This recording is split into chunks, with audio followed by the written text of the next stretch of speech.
Hello बच्चों, मेरा नाम अंकित महेश्वरी है। आज हम पॉलिटिकल साइंस चैप्टर 1 क्लास 10 के बारे में बात करेंगे, जिसका नाम पावर शेयरिंग है। हिंदी में सत्ता की साझेदारी बोलते हैं। इसमें पहला जो इंट्रोडक्शन जो चैप्टर टॉपिक का है वो हमारा बेल्जियम और श्रीलंका के ऊपर है। पहले हम बेल्जियम के ऊपर बात करेंगे। पहला टॉपिक जो बेल्जियम है, उसमें बेल्जियम जो है ना एक यूरोप के अंदर पाया जाता है, जिसमें Belgium is a small country in a Europe. It has border with the France, the Netherlands, Germany and Luxembourg.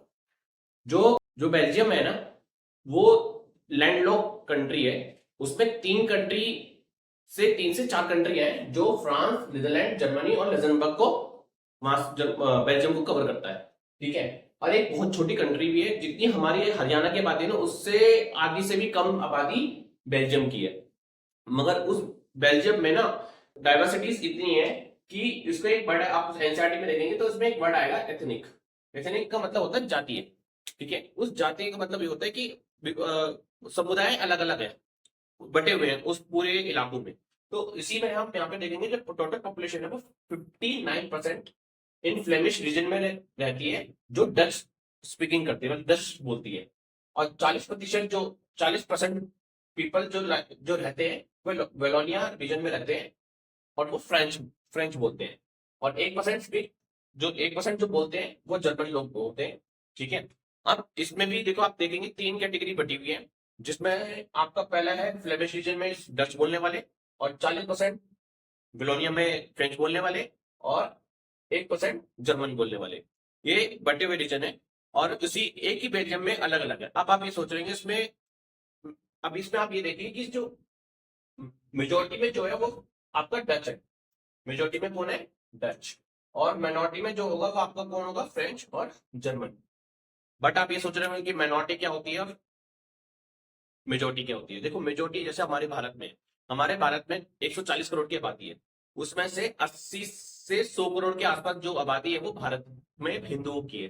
तो इसमें आप ये देखेंगे जो हिंदू की आबादी वो मेजोरिटी में है। जिसकी ज्यादा संख्या होती है वो मेजोरिटी में खिलाया जाता है। ठीक है। और जिसकी जनसंख्या कम होती है, जैसे सिख हो गए, जैनिज्म हो गए हमारे भारत में, या मुस्लिम हो गए, ये माइनॉरिटी में खिलाए जाते हैं। ऐसे ही जो बेल्जियम में था, वहां पे जो फ्रेंच और जर्मन थे वो भी क्या है? माइनॉरिटी में थे। इसको हम हिंदी में बोलते हैं अल्पसंख्यक। क्या बोलते हैं? अल्पसंख्यक। वो अब आगे भी बताऊंगा आपको। ठीक है। इसमें आगे हम पढ़ेंगे। अगला पॉइंट हमारा जो है, in the capital Brussels 80% people speak French, well the 20% are Dutch speaking. अब इसमें और एक आपको इंटरेस्टिंग चीज मिलेगी। बेल्जियम में मेजोरिटी में डच थी और माइनॉरिटी में फ्रेंच थी। बट आप ये देखेंगे कि जो ब्रुसेल जो बेल्जियम की जो कैपिटल थी वो थी ब्रुसेल्स। उस ब्रुसेल्स के अंदर 80% जो पॉपुलेशन थी ना, वो किसकी थी? फ्रेंच की थी। और 20% वो डच स्पीकिंग बोलने वाले लोग थे। तो जस्ट उल्टा हो गया, जैसे बेल्जियम में डच मेजोरिटी में थी, अब वो ब्रुसेल्स में कैपिटल में माइनॉरिटी में हो गई। कौन? डच। अब बड़ा इंटरेस्टेड है। अब इसी चीज को देखते हुए यहाँ पे माइनॉरिटी में, जो अब कायदे से देखा जाए तो हम पूरे बेल्जियम में देखें तो फ्रेंच की पॉपुलेशन बहुत कम है, तो माइनॉरिटी में तो वही कहलाई जाएगी। बट फ्रेंच की जो कम्युनिटी थी ना, वो वैसी रिलेटिवली रिच भी थी और पावरफुल भी थी। अब ये सोचो, देखो, एक तो ये पावरफुल भी थी, दूसरा रिच भी थी।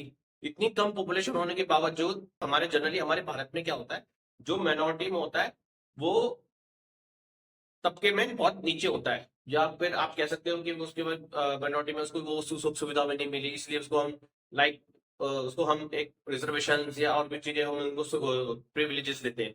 बट आप ये देखेंगे कि यहाँ पर ये चीजें नहीं थी। 80% जो फ्रेंच जो ब्रुसेल्स के अंदर, तो 20% डच जो था वो यहाँ पे मेजोरिटी में फ्रेंच था। बट आप पूरे बेल्जियम की बात करेंगे तो बेल्जियम में जो था वो डच मेजोरिटी में था। तब भी आप ये देखेंगे कि जो जो फ्रेंच था ना, वो एक रिच भी था और पावरफुल भी था। इसी चीज को देखते हुए जब 1950 और 60 के टाइम ये टेंशन बढ़ने लगी, क्योंकि डच की जो पॉपुलेशन थी ना, वो एक तो अशिक्षित थी, दूसरा डेवलप नहीं थी, तीसरा इतनी उनका विकास नहीं हो पा रखा था जितना फ्रेंच को रखा था, जिसकी वजह से इनकी टेंशनें बढ़ गई थी। बाद में बेल्जियम ने अपने आप को उसको सुधारा, चीजें करी। वो आगे जाके हम आगे टॉपिक में पढ़ेंगे, तब आपको बताएंगे कि बेल्जियम में एक्चुअल में हुआ क्या और कैसे उन्होंने अपने आप को पावर शेयरिंग करके उन्होंने अपने आप को मजबूत करा और बेल्जियम को बहुत आगे ले गई। उसमें एक पॉइंट आएगा, मैं आपसे उसमें नेक्स्ट पार्ट में बात करूंगा इस बारे में। श्रीलंका, श्रीलंका का आपको पता है कि पुराना नाम क्या था और श्रीलंका का नाम कब पड़ा? ये कमेंट में जरूर बताइएगा, क्योंकि ये मेरा क्वेश्चन है। जनरली 90% बच्चे बहुत बार गलत हो जाते हैं, बट गूगल के बिना देखे बताइएगा कमेंट पे। अब इसमें हम आगे चलते हैं। पहला जो श्रीलंका है, वो श्रीलंका एक डाइवर्स पॉपुलेशन है, जैसे बेल्जियम में था वैसे यहाँ पे था, बट यहाँ पे ना थोड़ा धर्म का भी मिक्सचर है, ठीक है। इस श्रीलंका में जो पॉपुलेशन है, वो जितनी हरियाणा की पॉपुलेशन है ना, उतनी ही लगभग आपकी श्रीलंका की है। हमने बेल्जियम की बात करी थी, जो बेल्जियम की पॉपुलेशन है ना, वो आधे से कम, जितनी हरियाणा की आबादी है ना, उससे आधे से भी कम पॉपुलेशन बेल्जियम की है। बट श्रीलंका के पर्सपेक्टिव में हम देखेंगे तो वहां पे श्रीलंका की जितनी पॉपुलेशन है ना, उतनी ही हरियाणा की लगभग पॉपुलेशन है। इसमें मेनली जो मेजर पॉपुलेशन जो जिसकी थी, वो थी मेजर जो पॉपुलेशन सोशल ग्रुप में है, वो है सिन्हाला स्पीकर्स जो होते हैं, जो 74% है। पूरी जो टोटल पॉपुलेशन में से 74% किसका है? आपका सिन्हाला, जो बोलने वाले सिन्हाला है, और जिसमें 18% तमिल स्पीकर्स हैं, जो जनरली अलग लैंग्वेज के हैं और तमिल से बिलोंग करते हैं, जो 18% है। और ये जो मेजर का मतलब जो होता है, वो प्रमुख होता है। जो प्रमुख जो मेन है ना, वो दो, उस श्रीलंका के अंदर दो मेजर लैंग्वेजेस हैं, जो सिन्हाला बोलने वाले और तमिल बोलने वाले। मगर आप फिर वही वाली बात है, जैसे बेल्जियम में हमने मेजोरिटी और माइनॉरिटी के बारे में बात करी थी ना, सेम बिल्कुल श्रीलंका पे भी ये बात लागू होती है, क्योंकि जो सबसे ज्यादा जो पॉपुलेशन है ना, वो किसकी? आपकी 74% सिन्हालास की, ठीक है। और जो 18% है वो आपकी किसकी है? तमिल्स की, ठीक है। अब इसमें भी ना, जो इसमें भी दो ग्रुप है तमिल्स में। जो 13% है ना, वो आपका श्रीलंकन तमिल्स है, और जो 5% है वो इंडियन तमिल्स है। अब आप कहोगे सर ये इंडियन तमिल कहां से आया? इंडियन तमिल्स, जो इंडियन तमिल्स है ना, ये भारत से आए थे जब ब्रिटिश का शासन चल रहा था ना, उस टाइम इंडिया के यहां से ना, मतलब वर्कर्स, क्योंकि श्रीलंका में बागानों में काम होता था, तो उनको वर्कर्स चाहिए थे, तो भारत से वर्कर्स लाया जाता था और वहां पे काम किया कराया जाता था। तो जब से ही वो वहां पे बसे हुए हैं 5% जो है, ठीक है।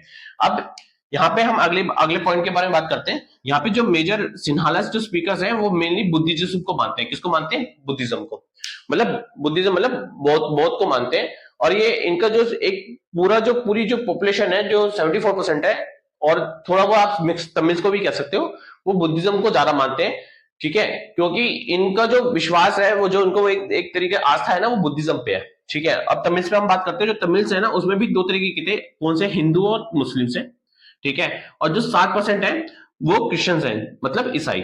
और इसमें भी जो क्रिश्चियंस है ना, उसमें भी तमिल्स और सिन्हालस है। अब इसमें भी देखो ग्रुप्स बटे हुए हैं, काफी बटे हुए हैं। अब मल्टीपल तरीके से आप देख सकते हैं कि लैंग्वेजेस जो है, वो धड़े बिल्कुल अलग अलग हो रखे हैं इनके, और इसी में ही इनकी ना टेंशन बढ़ गई थी।